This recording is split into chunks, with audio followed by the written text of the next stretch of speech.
Hi, my name is Appoo. I'm a Calcadoon and Garang man from Queensland, and I'm the Life Programs Manager at the National Centre of Indigenous Excellence.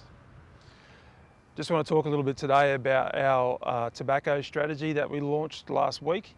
It's called Talking About Tobacco Use, and there's a number of different segments to it.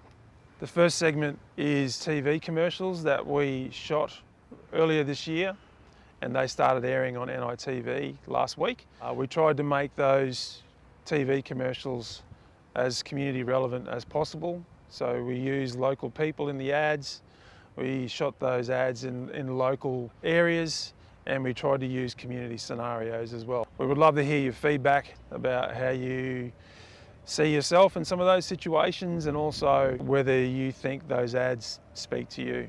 We're also getting a TV documentary done around the use of tobacco in rations. So a lot of previous policies around Indigenous people working, they weren't paid full wages, they were paid part wage, and then they were also paid rations. Tobacco was part of those ration packs, and we want to unpack what it is around the use of tobacco as rations, how it was used in local communities, and what the hangover is today. And then also Aboriginal people or Indigenous people being a very communal, very sharing culture. We shared a lot of our tobacco around. So we want to try and get a better understanding of what some of the impacts today are around that tobacco rations.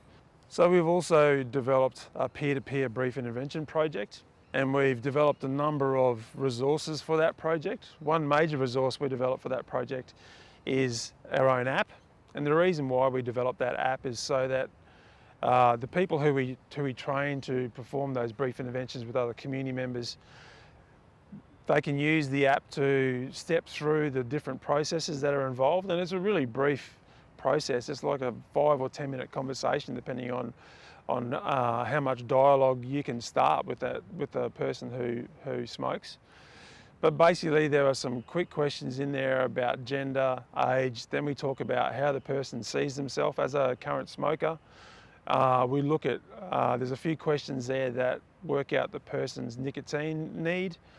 And then there's some sign-up questions if the person wants to go through to sign up. So we understood that once we did the training with community members around the project information, that there would still need to be something that supported them so that they could do the brief intervention. So we developed our tattoo app.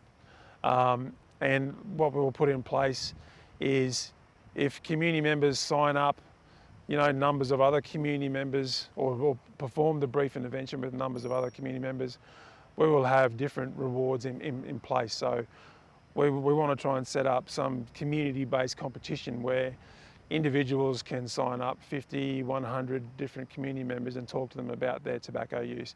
And in that way, we really want to open up the sort of channels of people who are being spoken to about how they use their tobacco, and potentially get them thinking about quitting.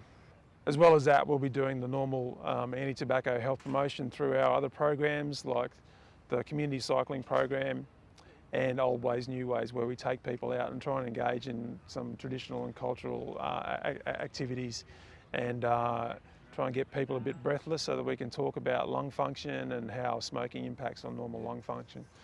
So if you're interested in any more information, or you want to engage with us in any way, find us on our Facebook page, Lifestyle Innovations for Everyone, on Twitter at Lifestyle Programs, and just get in touch and we'll speak to you then.